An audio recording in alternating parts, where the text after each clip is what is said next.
माय काय गोड बोलस, माय काय आवाज आहे, माय काय दिसत, माय काय काजळ बरी सरियस. तू बोल आम्ही ऐकता, तू बोल आम्ही ऐकता, तू बोलत तर आम्ही ऐकता. बाकी तू काय बोलते त्याच्याशी काही घेणं देणं नाही. तर तसाच विषय होऊन जातो. कार्तिकने मारला तारकासुराला. माता या युद्धखंडामध्ये तारकासुराचे मुलं आहेत.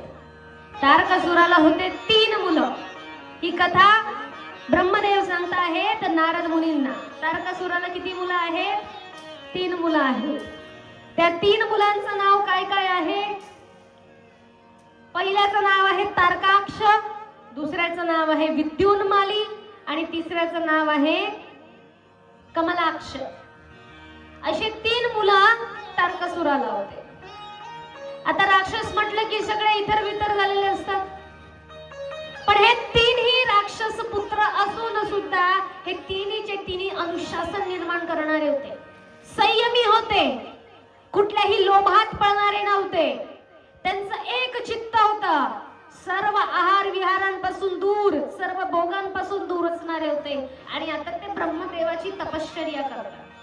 जरी सर्व गोष्टींपासून दूर होते, पण त्यांना काय हवं होतं? त्यांना हवा होता मरणावरती विजय. शेवटची अपेक्षाच काय राहून जाते? पैसा आहे, घर आहे, प्रॉपर्टी आहे, गाडी आहे, बंगला आहे, सगळं आहे, सुंदर बायको आहे, मुलं बाळ आहे, गुढी मुलं बाळ आहे. आता काय पाहिजे? थोडंसं आयुष्य मिळालं पाहिजे. थोडं आणखी आयुष्य वाढलं असतं तर बरं झालं असतं. अशा पद्धतीने आपली अपेक्षा असते. तशी सेम अपेक्षा या 3 मुलांची होती, पण त्यांची अपेक्षा थोडं जगण्याची नव्हती. त्यांची अपेक्षा चिरंतन काळापर्यंत, जोपर्यंत पृथ्वी आहे, चंद्र आहे, सूर्य आहे, तोपर्यंत त्यांना जगायचं होतं. आणि जन्माला मृत्यू लोकात आले. लोकाचं नाव काय आहे आपल्या पृथ्वीचं? मृत्यू लोक. जो येणार तो मरणार, म्हणून मृत्यू लोक.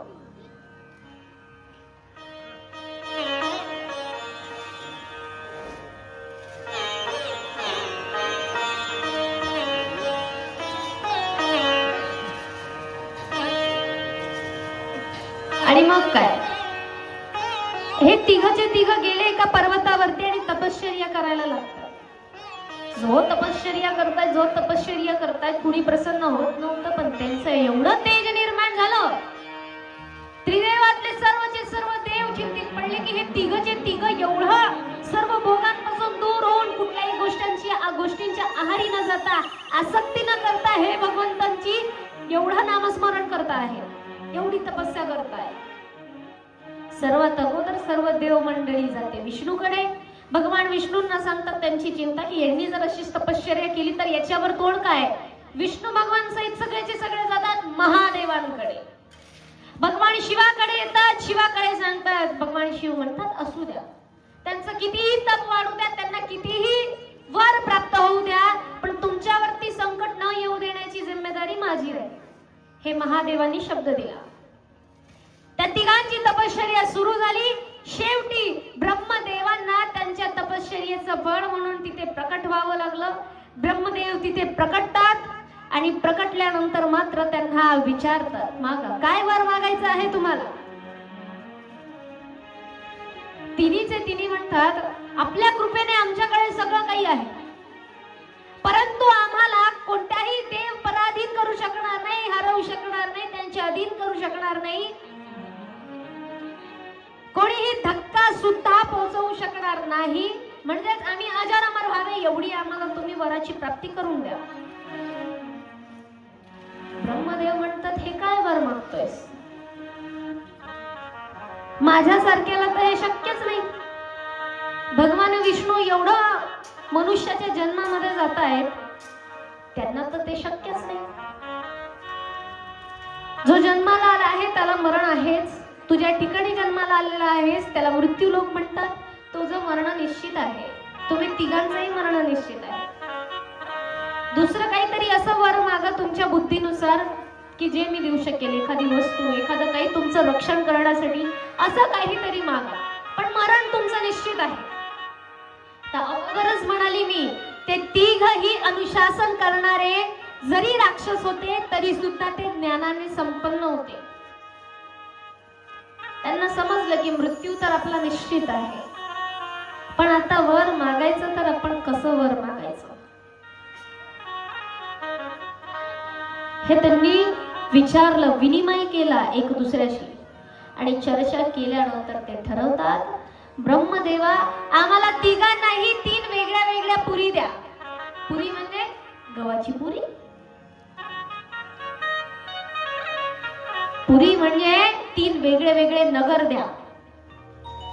त्यांनी 3 वेगवेगळे नगर मागितले. पहिल्याने नगर मागितलं सोन्याचं, दुसऱ्याने नगर मागितलं चांदीचं, तिसऱ्याने नगर मागितलं लोखंडाचं. पण ते तिन्ही नगर आम्हाला देत असताना नगर आम्हाला ढगांवरती हवे, पृथ्वीपासून वर आकाशामध्ये हवे. तिघचे तिघ एका लाईन मध्ये हवे, एकावर एक असे हवे. प्रत्येकाच्या खाली ढग असायला हवे. त्याची संरक्षण बाधा किंवा त्याची इतकी कटिबद्धता असली पाहिजे की जितकेही देव असतील त्यातून एकही देव आमच्या नगरमध्ये त्याने पाय सुद्धा ठेवला नको पाहिजे. एवढ्या संरक्षणासहित आम्हाला त्या 3 पुऱ्या 3 नगरी आम्हाला तुम्ही द्या, असं त्यांनी उल्लेख केला. आणखी त्यानंतर ते वर्णन करतात, तुम्ही सांगितल्याप्रमाणे आमचा मृत्यू तर निश्चितच आहे, पण आम्हाला आणखी एक वर हवा आहे. ज्या वेळेला काल वर्षा होईल, 1000 वर्षांनंतर 1 वर्षाची होते तिला काल वर्ष असं म्हटलं जातं. ती काल वर्षा होईल त्यावेळेला ते तिन्ही नगर एकत्र येतील. असंच व्हायला, तोपर्यंत तिन्ही नगर एकत्र नको यायला. आणि जरी ते तिन्ही नगर एकत्र नाही आले तरी फक्त शिवमध्ये आणि शिवाच्याच बाणामध्ये ती ताकद हवी आम्हाला तिघांना एकत्र करून मारण्याची, बस. शिवाय आम्ही कुणाच्याच हातून मारायला नको. हे वर त्यांनी प्राप्त केलं. ब्रह्मदेव म्हणे तथास्तु, आणि ब्रह्मदेव तिथून निघून गेले. तिघांनाही ते राज्य प्राप्त झाले. तिघांनीही पूर्ण पृथ्वीपासून तर देव लोकांवरती आधिपत्य प्राप्त केलं. इंद्राला बंदिस्त केलं, सर्व देवांना बंदिस्त केलं, सर्वांना स्वतःनुसार चालवू लागले. तिघची तिघ मंडळी आता राज्य करू लागली. फार काळ गेला. या तीनही नगरांमुळे या तिन्ही पुरींना म्हटलं जायचं त्रिपुर. काय म्हटलं जायचं? त्रिपुर. या त्रिपुरांमुळे संपूर्ण पृथ्वीतली सामान्य जनतेपासून, मनुष्यांपासून, प्राण्यांपासून सर्व भयभीत होऊन गेले होते. आता पुढे करायचं काय? कोण हे करणार? कोण कसं करणार? फार काळ गेला. सर्व मंडळी प्रार्थना करतात भगवान विष्णूंची. भगवान विष्णू सगळ्यांना घेतात, जातात महादेवांकडे. हाच प्रत्येक कथेचा नियम आहे. आणि ते तिथे गेल्यानंतर भगवान महादेवांची प्रार्थना करता बरोबर सांगतात, चला युद्धाला. तिथून महादेव भगवान निघतात. निघाल्यानंतर या तिघांच्याही ठिकाणी येतात. पण बघा, आश्चर्याची गोष्ट काय आहे, तिन्ही नगरांमध्ये फार मोठे मोठे शिव मंदिर होते. शिवमंदिर होते. त्या शिवमंदिरांमध्ये प्रत्येक शिवमंदिराचं पावित्र्य राखण्यासाठी, त्याची काळजी घेण्यासाठी, स्वच्छता निर्माण करण्यासाठी आणि रोज सकाळ संध्याकाळ पूजा आरती करण्यासाठी प्रत्येक ठिकाणी पुजारी होते. राक्षसाचं नगर, पण नगरात मंदिर आणि मंदिरात पुजारी. आणि पुजारी कसा? तर त्रिकाळ, तिन्ही काळ स्वच्छता ठेवून पूजा अर्चा करणार. आश्चर्यच ना, कारण हे ठरलेलं होतं. तिघांनाही माहित होतं आपल्या वडिलांना कुणी मारलं? छोट्याशा कुमाराने, कार्तिकेयने मारलं. तिघांच्या मनात ठरलेलं होतं, वडिलांना तरी महादेवाच्या पुत्राने मारलं, आम्ही मरणार तर साक्षात महादेवाच्या हातूनच मरणार. कारण भगवंताच्या हातून मरण येणं सोपी गोष्ट नाही. उतरल्याशिवाय तो व्यक्ती राहतच नाही. जन्म मरणाच्या फेऱ्यातूनच तो निघून जाणार, तर त्याचं मरण त्याला मिळेल भगवंताच्या हातून. आणि म्हणून ठरल्याप्रमाणेच महादेव तिथे आले. तिन्ही नगरांना एकत्र केलं, तिघांची युद्ध केलं. भाविकांचाही तिथे उद्धार झाला आणि तेव्हापासून महादेवांना नाव पडलं त्रिपुरारी. काय नाव पडलं? त्रिपुरारी. आता हे युद्ध करत असताना आणखी एक भगवंताला नाव पडलं. प्रसंग असा की या युद्धासाठी जाण्याकरिता मोठी देवसेना निर्माण करण्यात आली. त्या देवसेनेमध्ये होते अश्व म्हणजे घोडे, हत्ती, अनेक प्रकारचे प्राणी तिथे होते. स्वतः नंदीश्वर सुद्धा होते. पण महादेवांचं तेज एवढं होतं, महादेवांचा वजन एवढं वाढून गेलं होतं की ज्याही रथावर बसायचे ते प्राणी गुडघ्यांवरती येऊन जायचे. मग आता त्यात काय करणार? म्हणून महादेव म्हणू लागले, पशु तर पशु असतीलच, पण तुम्ही सर्व आता पशु बना. कोणाला? देवांना. त्यावेळेस सर्व देव पशु बनले आणि तुमचं पशुत्व घालण्यासाठी मला तुमचा अधिपती करा. पशुत्व घालण्यासाठी, देवांचं पशुत्व घालण्यासाठी मला तुमचा अधिपती करा. तेव्हा सर्व देव, जितकेही देव असतील 33 प्रकारचे, 33 कोटी देव, ते सर्व पशु बनले. त्यांचा अधिपती म्हणून महादेव बनले आणि तेव्हा महादेवांना नाव पडलं पशुपती. काय नाव पडलं? पशुपती. देवच प्राणी बनले. मग मांसाहार का सेवन करू नये? हे जितकेही प्राणी आपल्याला दिसतायत ना, प्राणी सूक्ष्मातल्या सूक्ष्म जीवापासून तर मोठे हे कोण आहे? हे साक्षात देवच आहेत. मगाशी म्हणाली, छोट्यातल्या छोट्या जीवापासून तर मोठ्यातल्या मोठ्या जीवामध्ये साक्षात परमेश्वर आहे, साक्षात भगवंत निवास करतात. तुम्ही म्हणाल की आमचा देव फक्त देवळात आहे आणि दुसऱ्यांना आम्ही देव मानत नाही, हे चूक आहे. संत गाडगे बाबा वारंवार प्रश्न विचारतात. दगडाच्या देवाला देव मानताय, कोणता भिकारी आला तर त्याला लाथा मारून हाकलताय. मंदिरातल्या देवाला देव म्हणताय, पण कोणत्या गरीबाला जर जवळ जेवणासाठी आला तर त्याची जात विचारून हाकलून देताय. आता जातीचा एवढा भेद नाही, पण त्या काळात खूप जाती भेद होता. त्याला जात विचारून त्याला बाहेर हाकलताय. मंदिरातल्या देवाला देव म्हणतायत, पण स्त्रियांना मारहाण करतायत. हे प्रश्न मी नाही विचारले, बरं गाडगे बाबा विचारतायत. तेच गाडगे बाबांचं तत्व तुकडोजी महाराजांकडे होतं आणि तुकडोजी महाराज आणि गाडगे बाबांनी कुणाकडून हे तत्व घेतली? तर नामदेव राय, तुकोबराय, ज्ञानोबराय या सर्वांकडून ती तत्व घेतली. म्हणूनच तर मग ज्ञानोबा राय काय म्हणतात? आता विश्वात्मके देवे. कुणाचं भलं कर देवा? माझं. कुणाचं भलं कर देवा? माझ्या परिवाराचं.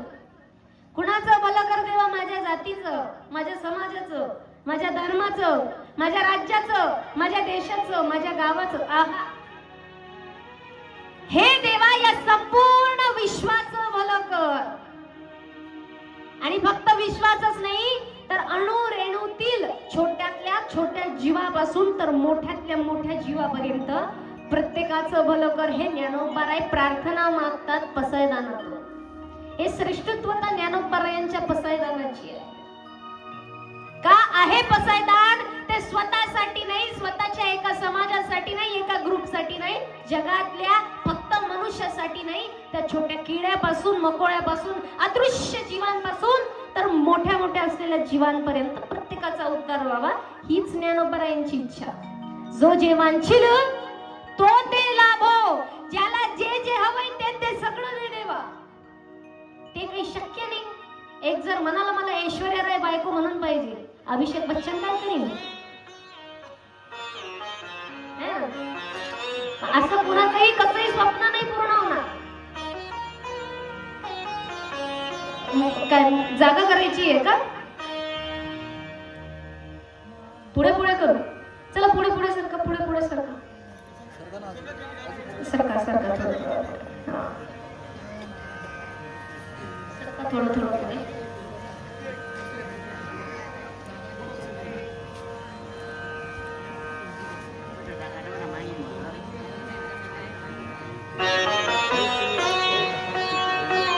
शिव.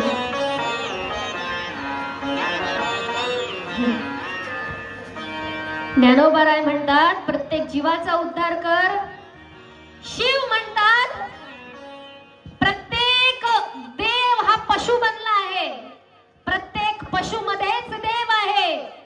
त्या पशुची हत्या आम्ही कशी करावी असं शिव आम्हाला सांगता आहेत. आणि शिव म्हणतात त्या पशूंचा अधिपती मी आहे. पशूंचा अधिपती मी आहे. आणि त्या काळापासून ठरलं महादेवाचं नाव पशुपती.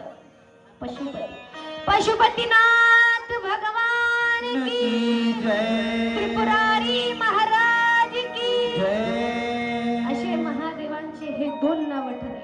आज तरी आपण फक्त 2 नावं बघतोय. उद्या आपल्याला डायरेक्ट भगवंताच्या नावाची लिस्ट पाहिजे आहे महादेवाच्या. म्हणून उद्या चांगली झोप घेऊन यायची जेणेकरून आपलं डोकं स्थिर राहायला पाहिजे. तुम्हाला ताई किती नावं सांग ना, असं नको व्हायला. मग आता त्रिपुरांचा वध करून त्यांचा विनाश करून त्रिपुरारी झालेले महादेव. आता पुढच्या कथाभागाकडे आपण वळतो. ज्या कथेमध्ये आणखी वर्णन येतं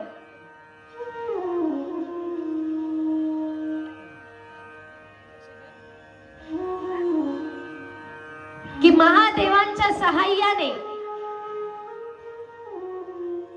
कशा पद्धतीने भगवान श्री कृष्णांच्या चरित्रातल्या किंवा भगवान श्री विष्णूंच्या चरित्रातल्या एका मोठ्या खंडाला पूर्णता झाली.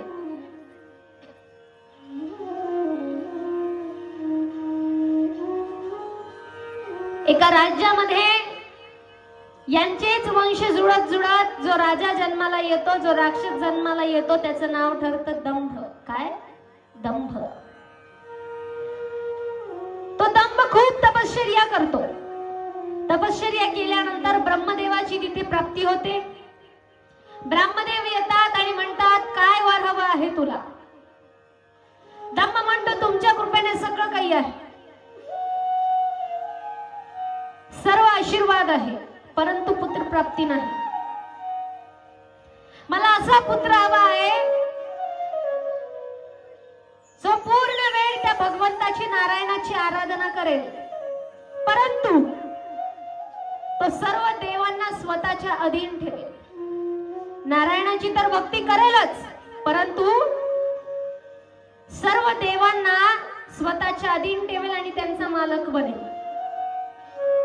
ब्रह्मदेव म्हणतात तथास्तु. दंभ घरी जातो. काही काळानंतर त्याच्या पत्नीला पुत्र होतो. त्या दोघांनाही पुत्राची प्राप्ती होते आणि त्याचं नाव ठेवतात शंखचूड. काय नाव ठेवतात? शंखचूड. त्याचं नाव शंखचूड ठेवण्यात येतं. आणि शंखचूड नाव ठेवल्यानंतर मात्र तो लहानचा मोठा होतो. ईश्वराच्या आराधनेमध्ये लागलेला असतो. कोण आहे हा शंखचूड? पुढे आपण आता रास आणि प्रत्येक गोष्टीचं वर्णन करू. राधाने सुदामाला दिलेला श्राप होता आणि तोच सुदामा राक्षसाच्या पोटी जन्माला आला. तो ठरला शंखचूड. तर याच्या पूर्वजन्मीतला असलेला सुदामा, तोच सुदामाचे पोहे त्याने कृष्णाला खाऊ घातले. त्याच सुदाम्याचा अवतार म्हणून हा शंखचूड जन्माला आला.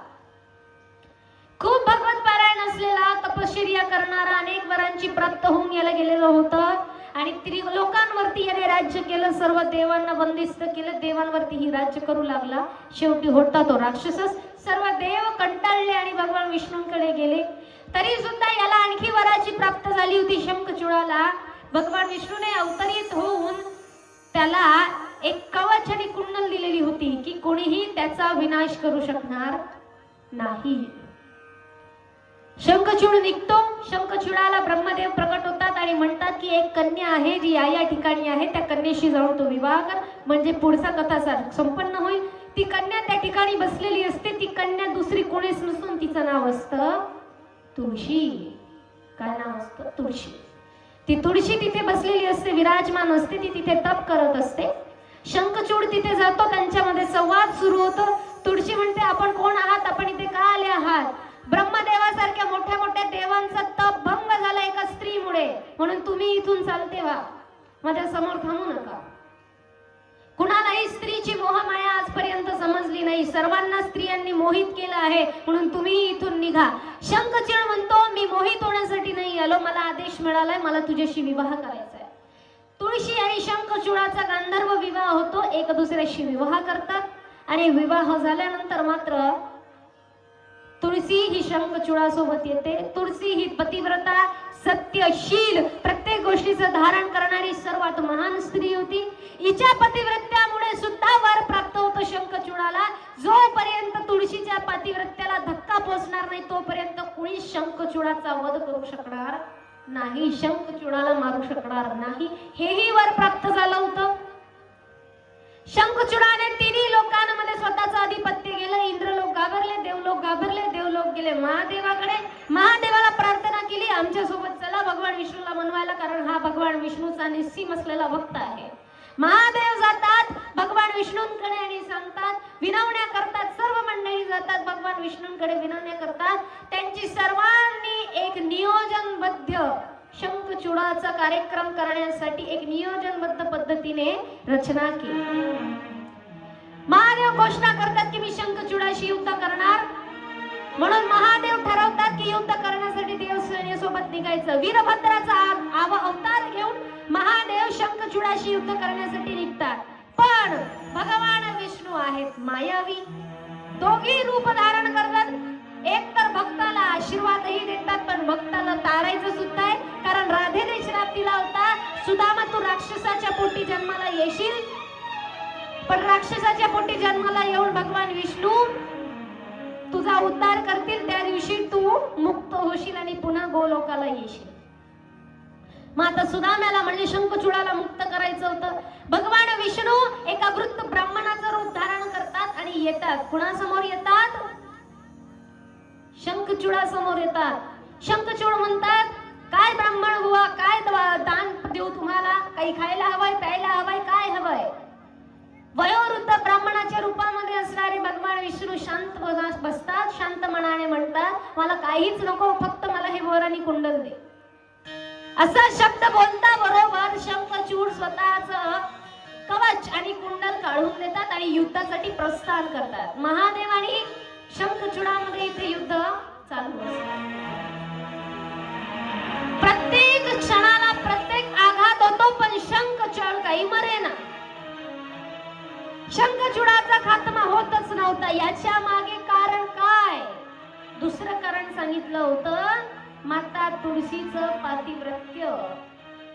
जी तुळशी माता पतिव्रता होती, तिच्या शक्तीमुळे तिच्या पतीला धक्काही पोचत नव्हता. एवढं निस्सीम प्रेम त्यांचं एक दुसऱ्यावर होतं. आता इथे काय करणार? भगवान विष्णू शंखचूडाचं रूप धारण करतात. भगवान विष्णू शंखचूडाचं रूप धारण करतात. शंखचूडचं रूप धारण करून तुळशीकडे जातात. तुळशीला समजतं आपले पती आले आहेत. तिच्या मनात प्रश्नही निर्माण होत नाही. तिला माहीतच नव्हतं युद्धाला गेलेत की नाही. ते आले. तुळशी श्रृंगार करते. भगवान विष्णूच्या रूपामध्ये, शंखचूडच्या रूपात असणारे भगवान विष्णू तिच्या शीलचं हरण करतात. तिचं पातिव्रत्य नष्ट होतं. काही वेळाने तिला समजतं की हा व्यक्ती तो नाही. आणि तेव्हा माता तुळशी म्हणतात, कोण आहेस तू, समोर ये. आणि साक्षात विष्णू भगवान त्यांच्या दिव्य रूपामध्ये समोर येतात. आणि माता तुळशी म्हणतात, साक्षात विष्णू, परंतु तुम्ही माझं पातिव्रत्य नष्ट केलं आहे. माता तुळशी रडू लागतात, क्रोधित होतात, चिडू लागतात. त्यांनी जास्त काही नको बोलायला. सर्व देव तिथे प्रकट होतात, ब्रह्मदेव तिथे प्रकट होतात आणि म्हणतात की तू काहीही काळजी करू नकोस. हेच तुझा नियम होता, हेच तुझी आस्था होती, कारण पुढचा कथा भाग अशाच पद्धतीने घडणार आहे. आणि याच्यानुसारच मग काय ठरवलं जातं?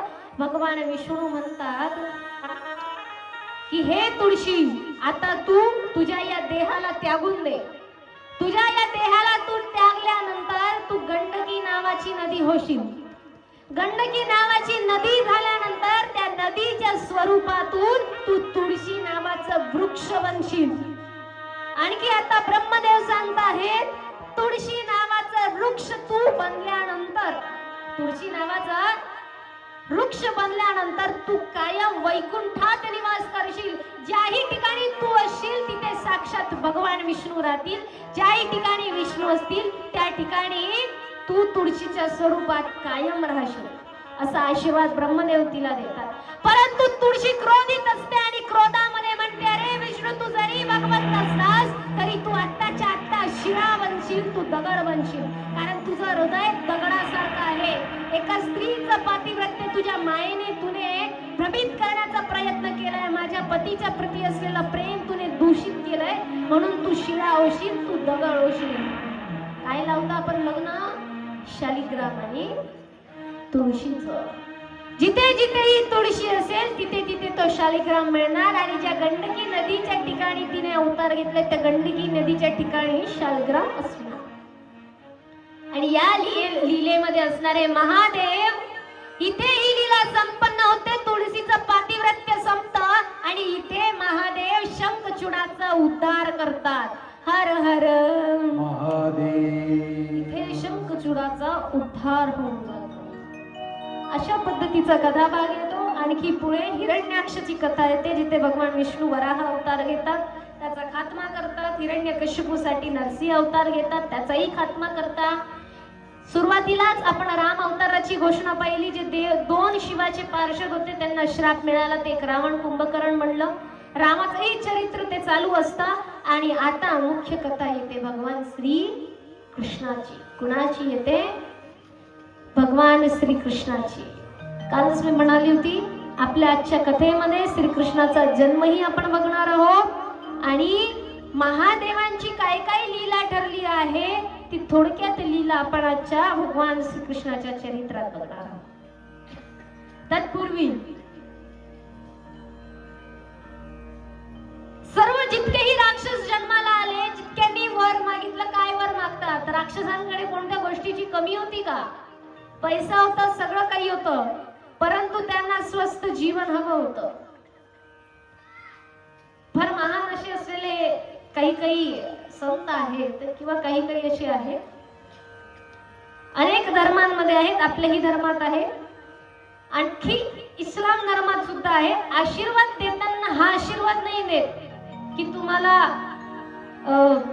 सोनं चांदी घर बार मुलं बाळ मिळो, हा आशीर्वाद नाही देत.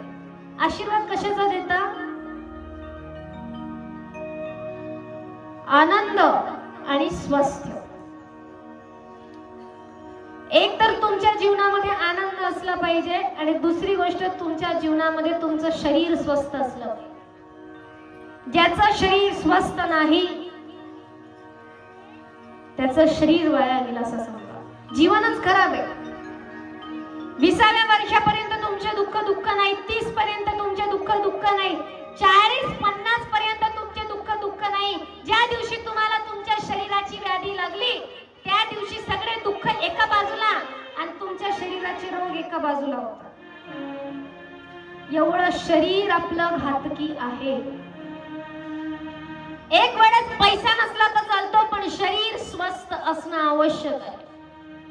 90व्या शतकापर्यंत माणसांना पोट नव्हतं. पोट म्हणजे काय? ढेऱ्या नव्हत्या.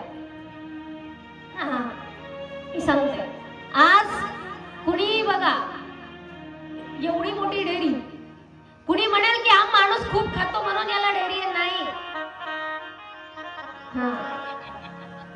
हा माणूस एवढा खातो म्हणून याला डेअरी आहे. महिलांच्या बाबतीतही मी तेच सांगते. आता मी भारतीय महिलांच्या बाबतीत पण अजून बोलेन. महिलांचं स्वास्थ्य तर अजून दुप्पटचं घातक आहे. कशामुळे ते ऐका, ही डेअरी किंवा हे पोट केव्हा वाढतं माहितीये? अवेळी जेवण केलं की तुमची डेअरी बाहेर निघणार. तुमच्या जेवणाला जर टाइम फिक्स नसला तर तुम्ही काही करा, मग तुमचं पोट मध्ये जाणार नाही. दुसरी गोष्ट, अवेळी जेवण तर आहेच. आता आपले लोक म्हणतात आम्ही काम करतो, आमचा व्यायाम होऊन जातो. कामाचा व्यायाम वेगळा, पण योगा आणि स्वतःची प्रत्येक बाजूची हड्डी मोडणे, त्याच्यानंतर त्याचा व्यायाम करणे, हा भाग वेगळा असतो. महाराष्ट्रात खेळोपाळी ही परंपराच बाजूला सारखी. उठता बरोबर स्वतःचे हात असं करणं, हे करणं, त्याच्यानंतर सूर्य नमस्कार. काहीच करू नका, पण सूर्य नमस्कार जे 8 स्टेप आहेत, तो सूर्य नमस्कार स्त्री पुरुष कोणत्याही अवस्थेतल्या लहान मुलांपासून कोणीही केला, दिवसाला 8 जरी केले तरी तुमचं शरीर स्वस्थ राहणार. वेळ निघून गेल्यावर फायदा नाही. बाकीच्या व्याधी लागतात हळूहळूपणे. लोक म्हणतात डायबिटीस, फक्त साखर खाल्ल्याने डायबिटीस नाही होत. आपण जे रोजचं अन्न सेवन करतो त्या प्रत्येक अन्नामध्ये साखर असते, पण त्या शुगरचं प्रमाण आपल्याला माहित नसतं. त्याच्याने शुगर नाही होत. भुकेला पोटी राहिल्याने शुगर जास्त होते. भुकेला पोटी राहिले की तुम्हाला शुगर झाली. माझ्या आईच्या परिवारामध्ये कुणाला शुगर नव्हती, पण आईला शुगर झाली का? मंगळवार धरते, सोमवार धरते, गुरुवार धरते, शनिवार बी धरते, सोमवार नवऱ्यासाठी धरते, गुरुवार लेकीसाठी धरते. मी मेहनत करते, मी अभ्यास करते, रात्रीची झोप मोड करते, तू कशाला उपवास धरते म्हटलं? तू खा ना वेळेवर. आताही तसं नाही. सगळे कामं करून घेईन, सगळं आटपलं गिटपलं की मग जेवण कर. तसंच तुमचं सगळ्यांचं मला माहिती आहे. आमचा विषय झाला, मी गेली होती दादांच्या घरी. बाईचं तसंच असतं, सकाळपासून संध्याकाळपर्यंत राब राब राबेल, सगळ्यांना खाऊ पिऊ घालेल, उरलेलं गिरलेलं, मग स्वतः जेवायला बसली. आणि मग नंतर त्या सलाईनीला पैसे घाला, दवाखान्याला पैसे घाला. काय तू बनवते ना, पहिले स्वतः जेवण करून घे पटापट. तुझ्यात ताकद असेल तर तुझे मुलं बाळ, तुझ्या परिवाराची तुला काळजी घेता येईल. तुझीच शरीर जर चांगलं नसेल तर तुझ्या परिवाराची तू काळजी घेशील कशी काय? तुझा परिवार तुझ्यावरती अवलंबून आहे. एका स्त्रीला काय काय सहन करावं लागतं आहे. मूल जन्माला घालताना 200च्या 200 हड्ड्या मोडल्यासारखा यातना होतात. आता सीझरचे प्रकार निघाले. सीझर जास्त घातक आहे, कारण टाकेचे टाके पळतात. टाकेचे टाके मी पाहिलं, माझ्या बहिणीची डिलिव्हरी पाहिली. आईच्या पोटावरचे आजही टाके पाहते तर अंगाला काटे येतात. म्हणून मी म्हणते, हे लेकरच माझे लेकर आहे, बाकीचेच लेकर माझे लेकर आहे. कशाला आपण प्रकृतीला, आता ऑलरेडी पॉप्युलेशन वाढलंय, कशाला मुलं काही गरज नाही रे बाबा. काही एवढा अवघड काम आहे. एक वेळेस बाईने एखादं मूल जन्माला घातलं की तिच्या पाठीच्या कण्याची वाट लागली. तुम्हाला उठताना व्यवस्थित उठावं, बसताना व्यवस्थित बसावं, झोपताना व्यवस्थित झोपावं. आपल्याला या बाजूने लोळता येत नाही, या बाजूने लोळता येत नाही, चित्त झोपता येत नाही, व्यवस्थित झोपावं लागतं. आणि तरुण अवस्थेत जेवढं आपल्याला समजणार नाही, 50वी गेलं की मग विचारा तुम्ही म्हाताऱ्या बायांना काय काय दुखतंय. त्याच्यानंतरच आपल्याला जाणीव होणार. सर्वात अगोदर माता भगीरथी पहिले स्वतःच्या पोटाशी खायचं. उठता बरोबर काही करणार, पटापट जीवा. तरुणांनी, तरुण मुलींनी पहिले स्वतःचं पोट भरलं आणि चांगलं खायचं. माझ्यापेक्षा चांगलं तर तुम्हीच खात असाल. भाकरी बिकरी, मी तरी बाहेरचं खाणार आहे, खरी कधी. स्वस्त खायचं, आहारात एक फळ राहू द्यायचं. पण आपण शेतकरी लोक कसे आहात, बाहेरीतला माल काढला की पहिले तो आपण एक्सपोर्ट करू, पण स्वतःच्या जीवाशी फळ खाणार नाही. फळ आले की पहिले जातील बाहेर, पण आपण स्वतः कधी त्याचं सेवन करत नाही. म्हणून स्वतःच्या शरीराची काळजी घेणं सर्वात आवश्यक आहे. आणखी खूप मोठा सायन्स आहे त्याच्यामध्ये. पण ही राक्षस मंडळी काय मागतात, आम्हाला आमचं शरीर सुदृढ स्वस्थ हवं, रोगांपासून दूर हवं. रोगांना दूर ठेवायचं असेल तर सकाळी उठता बरोबर गरम पाणी प्यायचं. उठता बरोबरच गरम पाण्याचे 2 ते 4 ग्लास प्यायचे. हळूहळू सवय करायची. दुधाचा चहा प्यायचा मी स्वतः पिते सध्या, मी पहिले प्यायचीच नाही, तुमच्या सगळ्या लोकांमुळे मला सवय लागली आता. दुधाचा चहा सर्वात घातक आहे. कोरा चहा प्या ना. तू म्हणसान माय आम्ही का गरीब आहे कोरा चहा पिऊ का?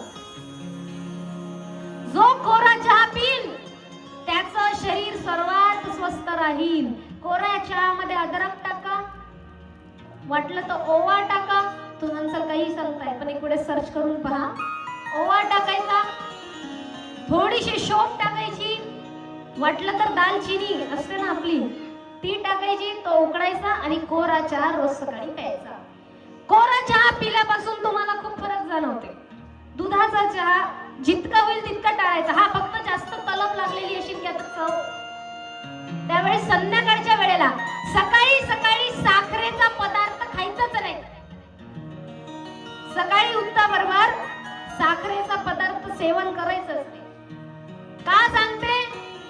शिवपुराणात सगळ्या राक्षसांनी स्वस्थ मागितलेलं आहे. स्वतःचं शरीर रोगांपासून दूर पाहिजे हे वरदान मागितलंय. म्हणून सांगते की स्वतःचं शरीर किती महत्वाचं आहे. कारण शरीराचा भरोसा नाही, कुठल्याही गोष्टीचा भरोसा नाही. आपण स्वस्थ असणे, सुंदर असणे आवश्यक आहे. म्हणून काही काही वेळेला मंडळी म्हणतात केव्हा मरण येऊन जाईल समजणार नाही. राक्षसांनी किती जरी मागितलं मी चिरंतर काळापर्यंत जगला पाहिजे, पण हे मृत्यू लोक आहे. पेटी लावा.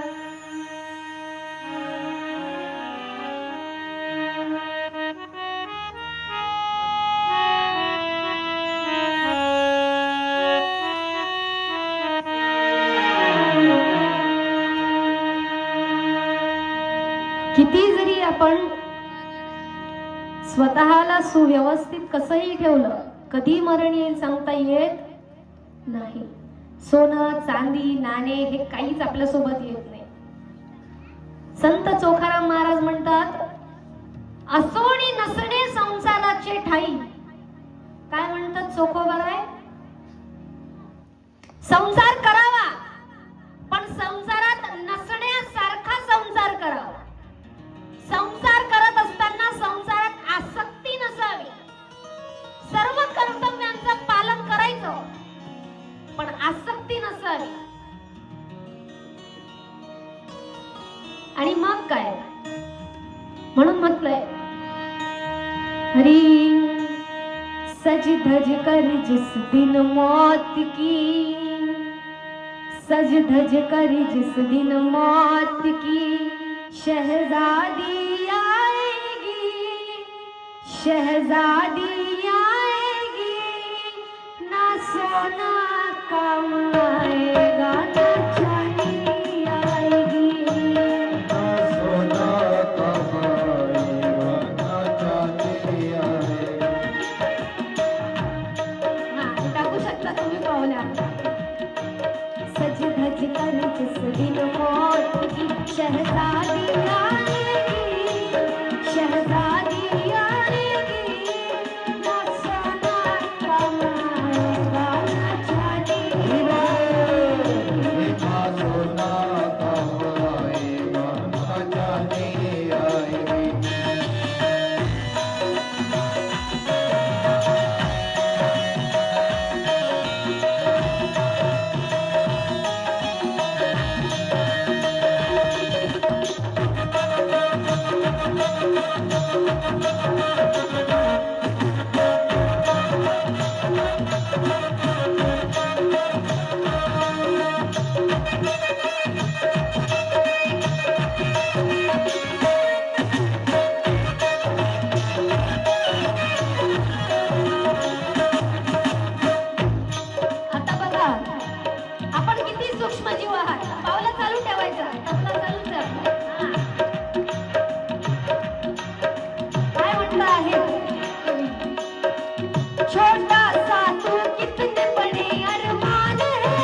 खर्च कर जिस दिन मौत की शहजादी आएगी, शहजादी आएगी, न सोना कमाएगा न चांदी आएगी, न सोना कमाएगा न चांदी आएगी, न सोना कमाएगा न चांदी आएगी।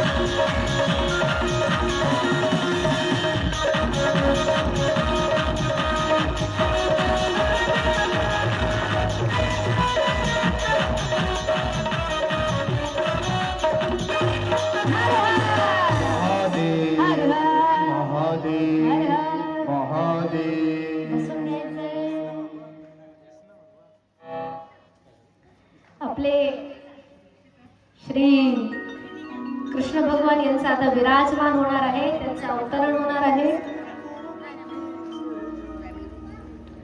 म्हणून प्रत्येकाने स्थिर चित्ताने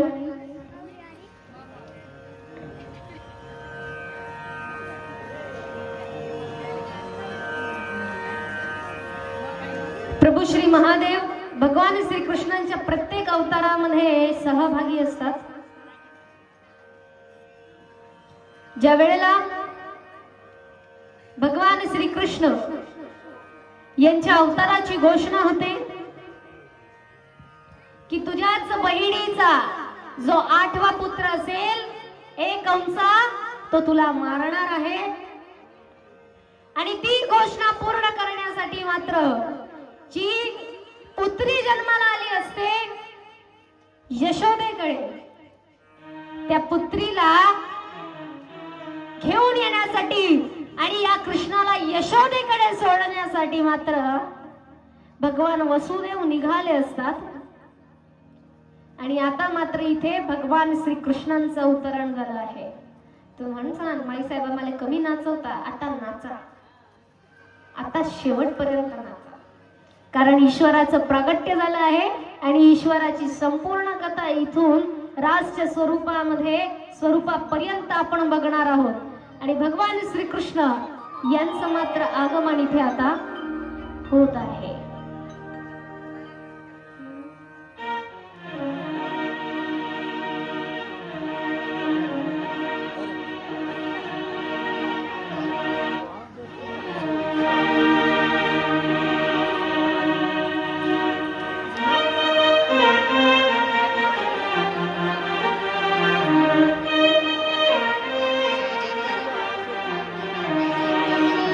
कुणाचा जन्म झाला आहे? कृष्णाचा जन्म झाला आहे. आणि याच भगवान श्री कृष्णाच्या लीला आपल्याला पुढे बघायच्या आहे. त्यामुळे स्वागतम कृष्णा सुस्वागतम कृष्णा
विठाल की सवारी दिले जाए रे स्वागतम कृष्णा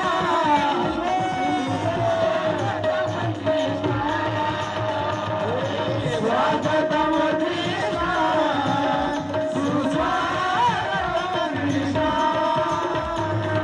स्वागतम कृष्णा सुस्वागतम कृष्णा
हा?